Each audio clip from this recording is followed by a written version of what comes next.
नमस्कार, मैं समरभूमि सुरेश शर्मा। पूरा भारत एक अजीब से आतंक के माहौल में चल रहा है। तमाम जगह देश के हर हिस्से में नागरिकों पर अत्याचार हो रहे हैं। अभी अभी एक खबर आई है और वो खबर ये है कि इस महीने की शुरुआत में ही 7 माओवादियों की ग्रीन पार्क के पास, Bijapur green park national park के पास हत्या की गई थी, जिसमें कि माओवादी कहा गया था। उसमें से एक माओवादी जो है, जिसको सरकार ने घोषित किया था, वो सरकारी कर्मचारी था, रसोइया था। उनकी भी हत्या कर दी गई।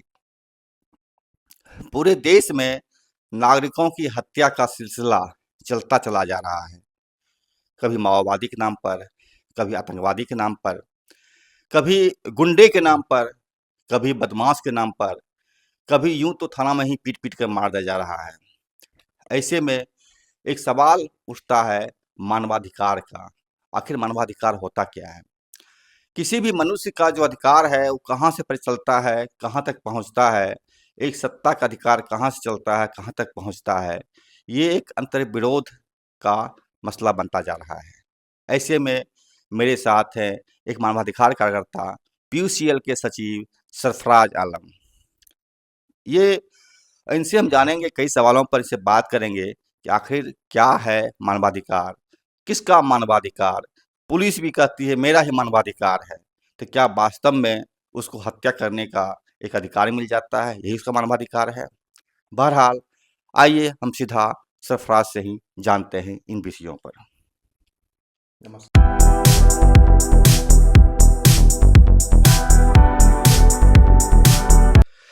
सरफराज जी, समरभूमि में बहुत बहुत स्वागत है आपका। नमस्कार। सरफराज जी, ये जो मानवाधिकार का सवाल है, ये किसका मानवाधिकार है? मानव होना ही एक अधिकार है, या सत्ता में जो दो वर्ग बने हुए हैं, शासक वर्ग, एक शोषित वर्ग, एक आम जनता, एक सत्ताधारी, किसका मानवाधिकार? क्या है मानवाधिकार? मानवाधिकार तो सबका है, जो मनुष्य है, चाहे वो किसी रंग का हो, किसी रूप का हो, किसी जाति, किसी धर्म, किसी लिंग, किसी ज्योग्राफिकल एरिया का हो, सबके पास मानवाधिकार है। जो मूलभूत अधिकार हैं, वो कोई नहीं छीन सकता है, कोई कानून भी नहीं छीन सकता है। मानवाधिकार के मामले में जो सार्वभौमिक डिक्लेरेशन है, घोषणा है, सार्वभौमिक घोषणा, जिसको यूडीएचआर कहा जाता है, जिस पे सभी देशों ने हस्ताक्षर किए हैं, वो ये मानता है कि कोई देश कानून बना के भी उन अधिकारों को नहीं छीन सकता है। ये अधिकार मूल तत्व हैं मानवता के, इसीलिए उनको मानवाधिकार कहा जाता है। आप मनुष्य पैदा हो चुके हैं, तो आपके पास वो अधिकार है, उसके लिए कोई गुण होने की कोई ज़रूरत नहीं है। इसीलिए वो चाहे सरकार में हो, शासक वर्ग हो या शासित हो, वो बहुसंख्यक हो, अल्पसंख्यक हो, आदिवासी हो, ब्राह्मण हो, इससे कोई फ़र्क नहीं पड़ता, सबको वो अधिकार है। फिर अंतर्विरोध कहाँ है? अंतर्विरोध ये होता है कि समाज ये समझता है कि जो हत्या कर रहा है, जो जुर्म कर रहा है, उसके पास अधिकार नहीं है। जो सरकार है, जो जुर्म करने वाले को पकड़ रही है, रोक रही है, उसके पास अधिक अधिकार है। ये अमूमन जनता ये समझती है, और सरकारें भी इसको कभी खंडन नहीं करती, क्योंकि वो उनके शासन करने की पद्धति में असर डाल सकता है। जैसे आपने अभी बताया माओवादियों के मामले में, माओवादियों को भी पूरा अधिकार मिला हुआ है, मानवाधिकार वो सारे मौजूद हैं उनके पास भी। लेकिन जनता ये समझती है कि नहीं, माओवादी बहुत बुरे लोग होते हैं, उनको उनको कोई अधिकार नहीं, उनके पास कोई मानवाधिकार नहीं होना चाहिए। ये एक प्रचलित विचार है जो जनता के बीच पनपता रहता है, और कोई भी सरकार इसको खंडन नहीं करना चाहती, इसलिए ये बना हुआ है समाज में कि जो मुजरिम हैं, जो खूनी हैं, हत्यारे हैं, बलात्कारी हैं, उनके पास कोई मानवाधिकार नहीं है। यहीं पे विरोध पैदा होता है।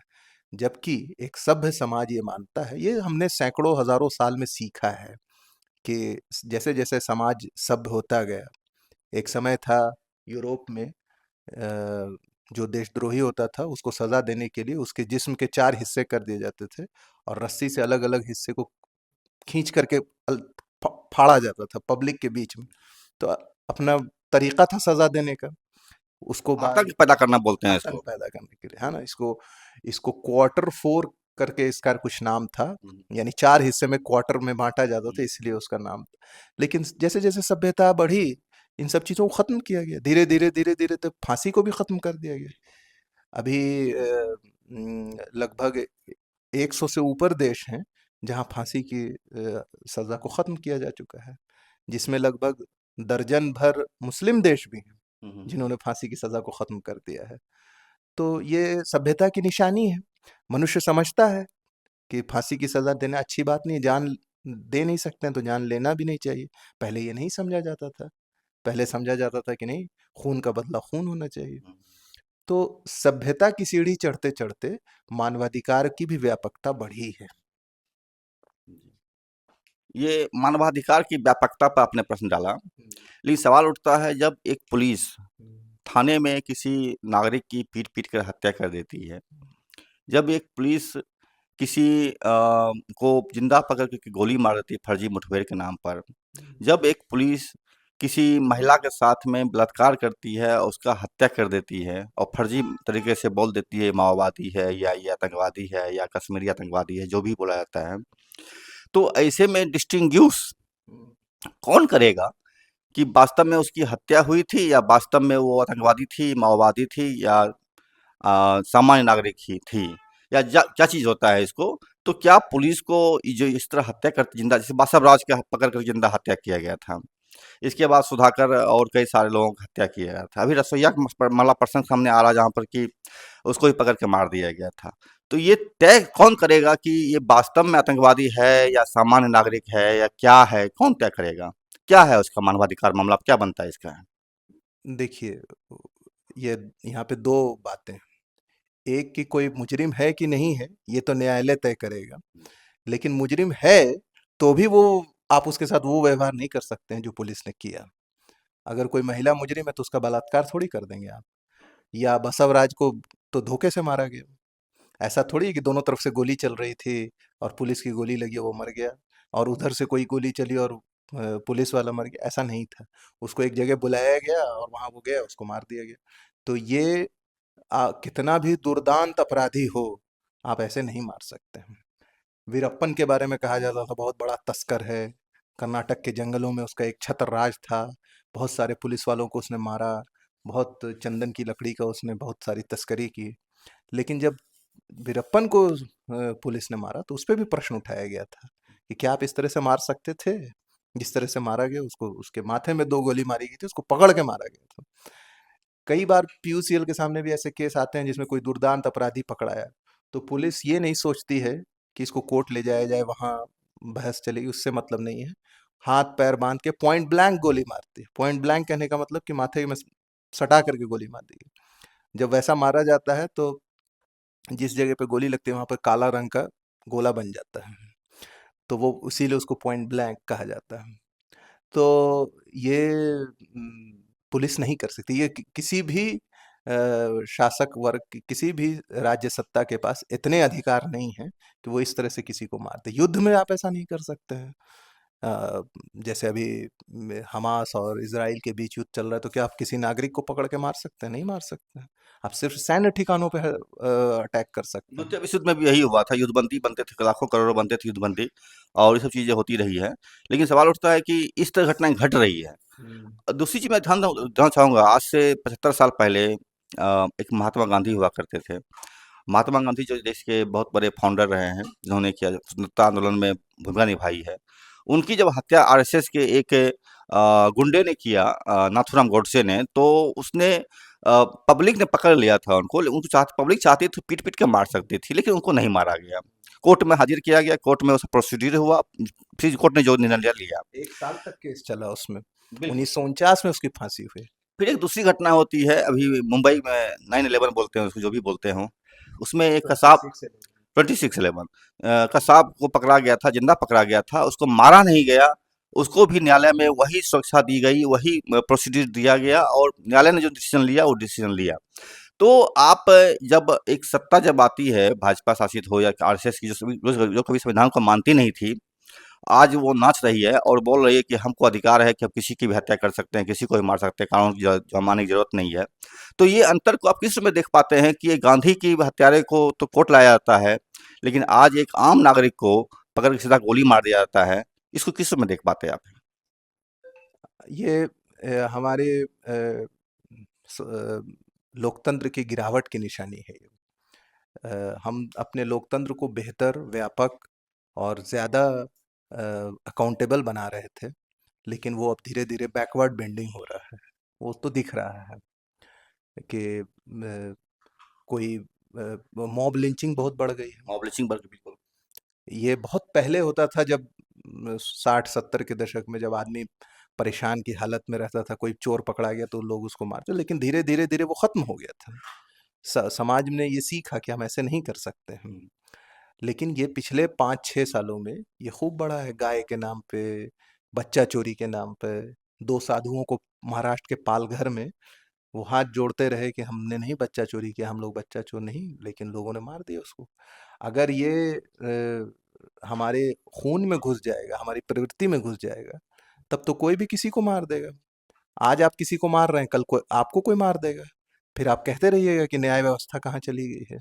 उस वक्त आपको नहीं समझ में आ रहा था जब आप मार रहे थे। हम्म। साधुओं को मारने के बाद यही प्रश्न उठाया गया था। इससे पहले आप गाय पर मार रहे थे लोगों को, तब आपको कोई तकलीफ नहीं हो रही थी, और साधुओं के मारने पर बीजेपी ने बड़ा हंगामा मचाया, उद्धव ठाकरे पर बहुत प्रश्न उठाया। तब आपने नहीं समझा कि ये चीज आप प्रवृत्ति बना रहे हैं, जनता के अंदर खुद से न्याय करने की एक प्रवृत्ति पैदा कर रहे हैं, तो उसका असर तो होगा ही। थोड़े दिन पहले दिल्ली में एक अंकित नाम का लड़का था, उसको लोगों ने मार दिया, ये समझ करके कि ये किसी लड़की को छेड़ रहा था या कुछ उसने उस तरह का अपराध किया था, तो उसको मार दिया। उसके पिताजी दर दर भटकते रहे न्याय के लिए। तो जब आपके हिसाब से जो मुजरिम है उसको मारा गया, तो आपको कोई दिक्कत नहीं हुई। जब आपके हिसाब से जो इनोसेंट है उसको मारा गया, तब समझ में आया कि हाँ, ये प्रवृत्ति खतरनाक प्रवृत्ति है। तो इस तरह की प्रवृत्तियां समाज को विखंडित करेंगी, नीचे ले जाएंगी, लोकतंत्र और बुरी स्थिति में जाएगा। मेरा एक सवाल रहेगा, अक्सर लोग मुझे कमेंट करके पूछते हैं कि चूंकि माओवादी हों या आतंकवादी हों, इस संविधान को नहीं मानते हैं, संविधान सरकार भी क्यों माने, उसके साथ में टिट फॉर टैट किया जाए, उसको भी मार डाला जाए। तो इस चीज को आप किस समय देख पाते हैं? आप उसके साथ अगर जंग कर रहे हैं, यानी दोनों तरफ से हथियारबंद दस्ता है, लड़ रहा है, तो लड़िए, खत्म कर दीजिए, हरा दीजिए, ये कोई बुरी बात नहीं है, ये घोषित रूप से होना चाहिए। लेकिन अगर आप उसको पकड़ रहे हैं, तो फिर न्यायिक प्रक्रिया में जाना होगा। कोई क्रिमिनल संविधान नहीं मानता है, इसीलिए तो वो क्रिमिनल है। पुलिस संविधान को मानती है, इसलिए वो पुलिस है। तो ये फर्क क्या खत्म कर देना चाहते हैं हम? पुलिस या सरकार या शासन तंत्र का कोई भी हिस्सा संविधान मानती है, इसीलिए तो वो सरकार का हिस्सा है।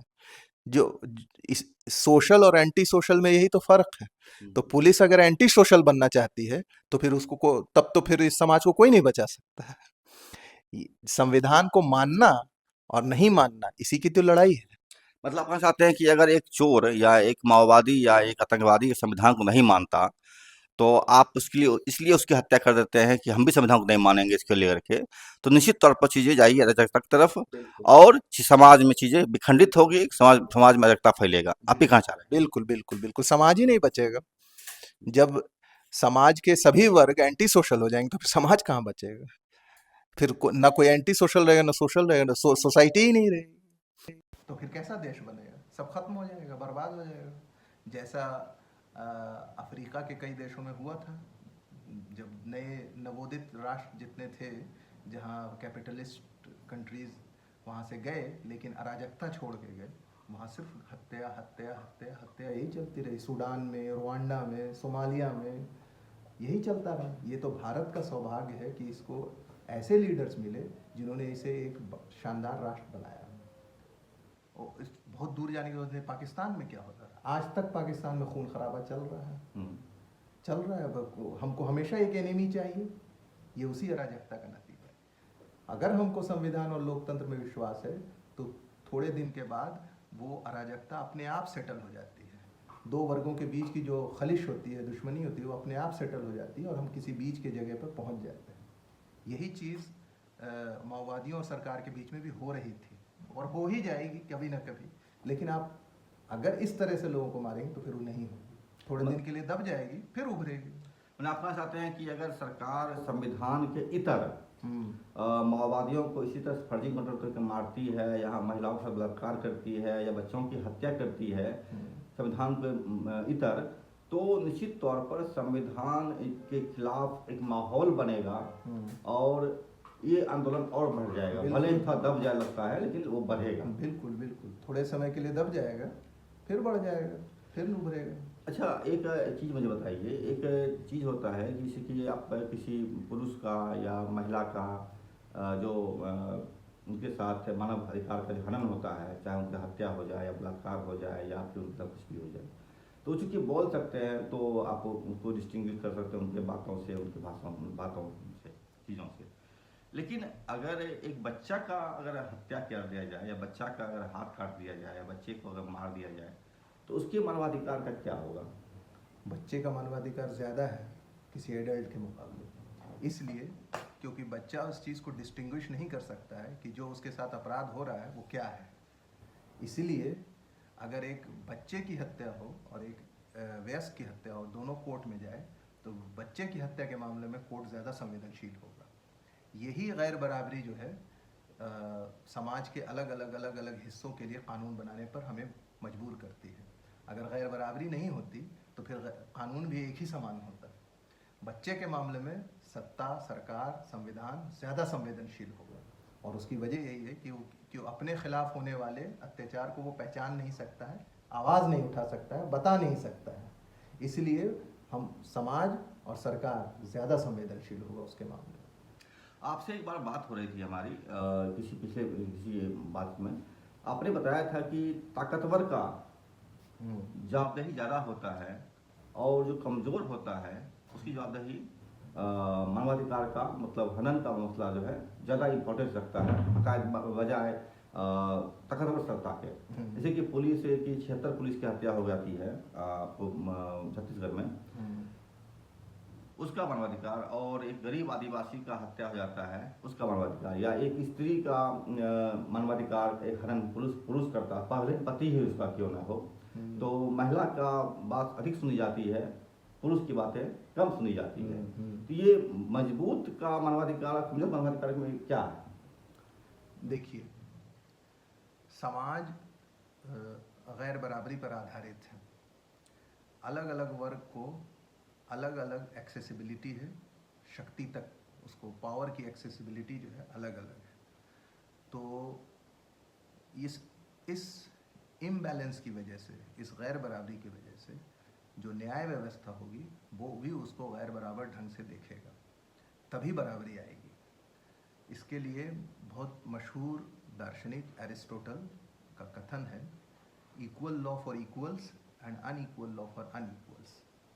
बराबर लोगों के लिए बराबरी का कानून और गैर बराबर लोगों के लिए गैर बराबरी का कानून, तभी बराबरी आएगी।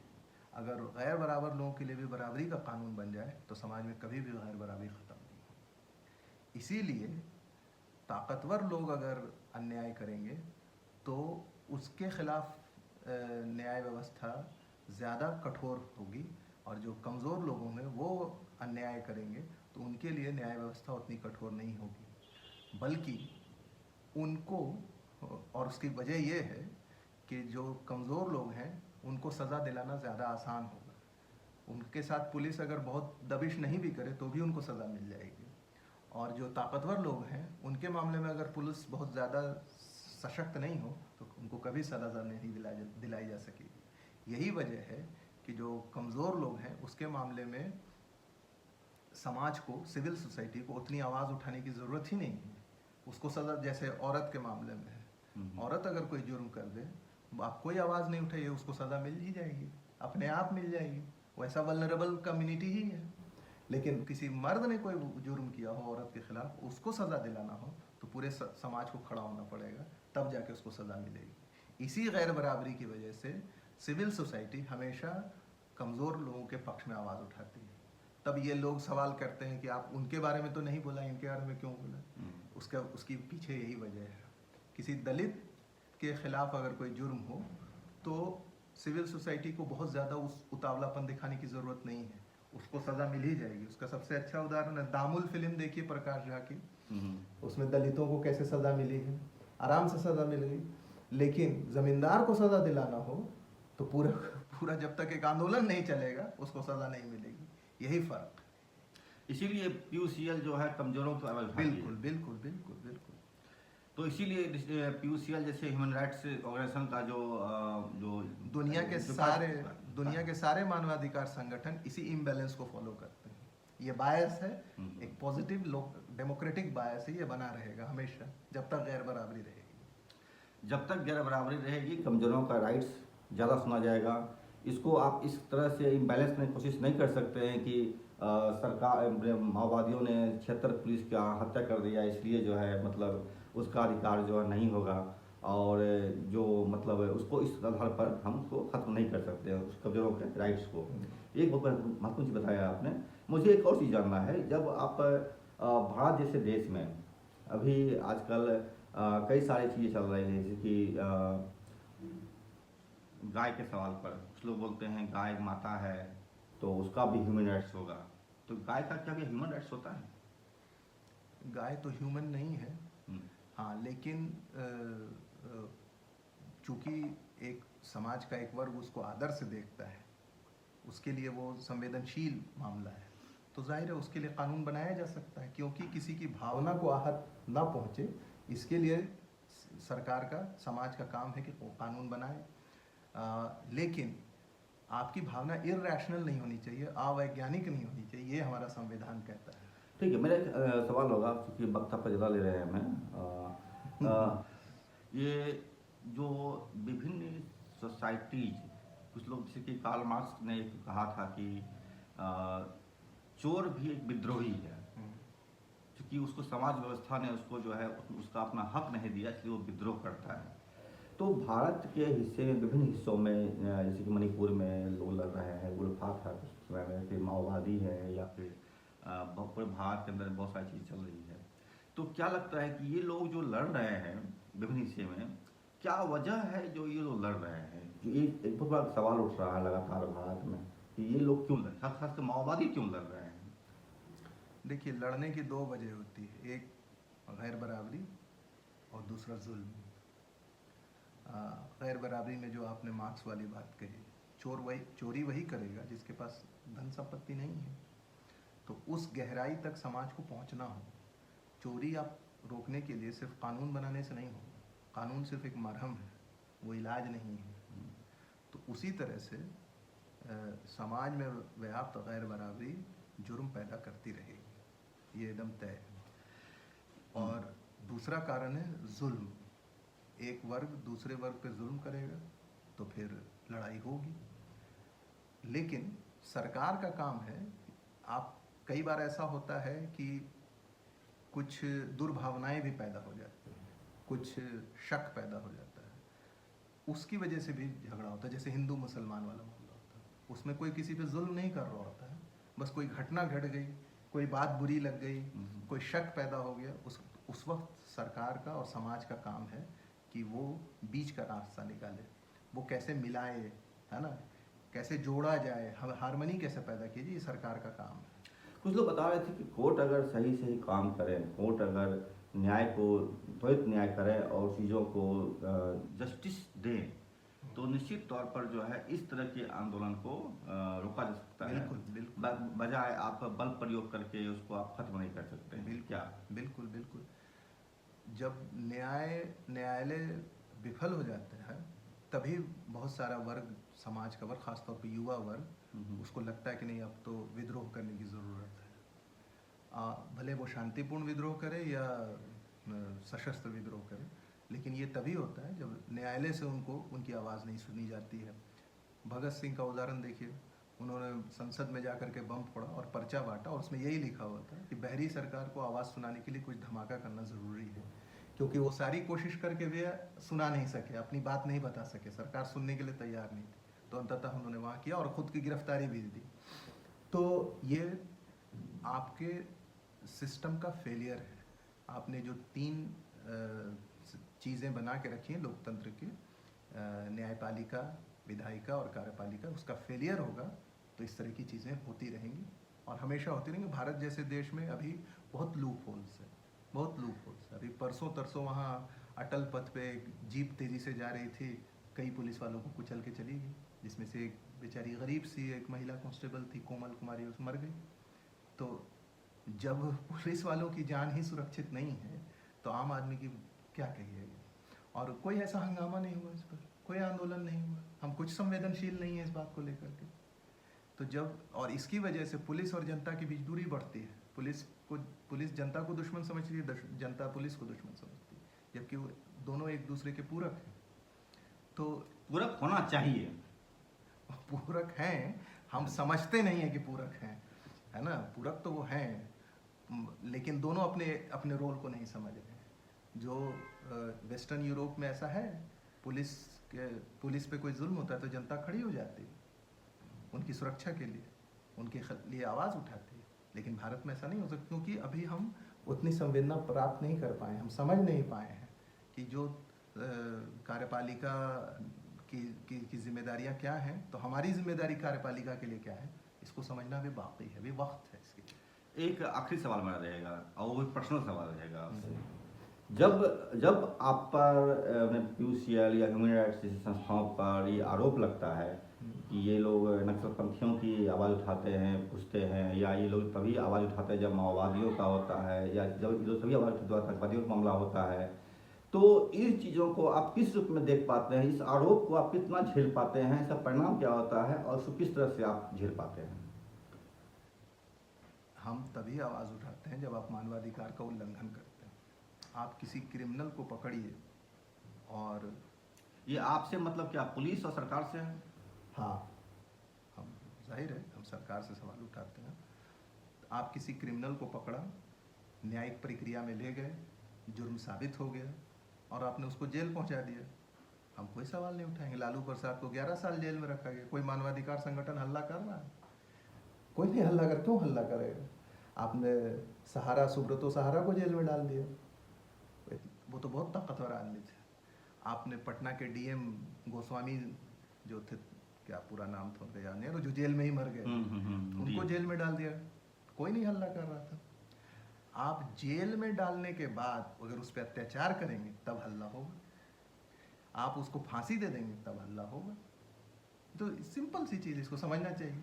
और दूसरी बात कि बिना न्यायिक प्रक्रिया के पूरा किए हुए आप सज़ा देंगे तब हल्ला होगा, जो कि आप माओवादियों के साथ और आतंकवादियों के साथ करते हैं।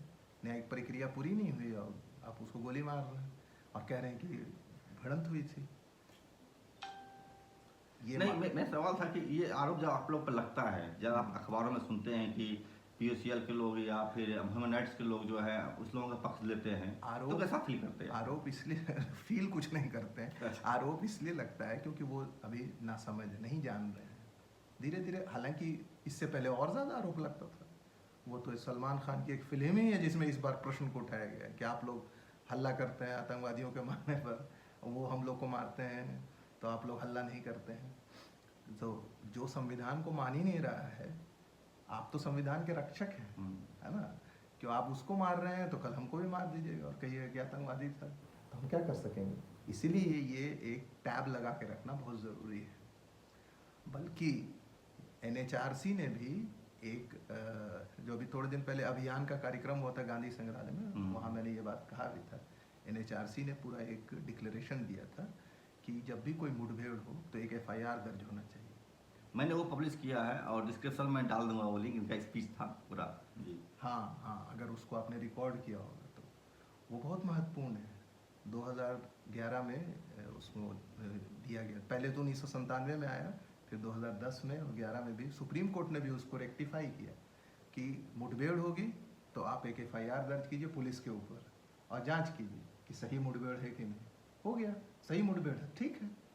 अरे आप पकड़ने के, कई बार पुलिस वाले जाते हैं इसके लिए पकड़ने के लिए क्रिमिनल को, क्रिमिनल उधर से गोली चलाता है तो पुलिस भी गोली चलाती है, मरते हैं, तो कोई बुरी बात नहीं है।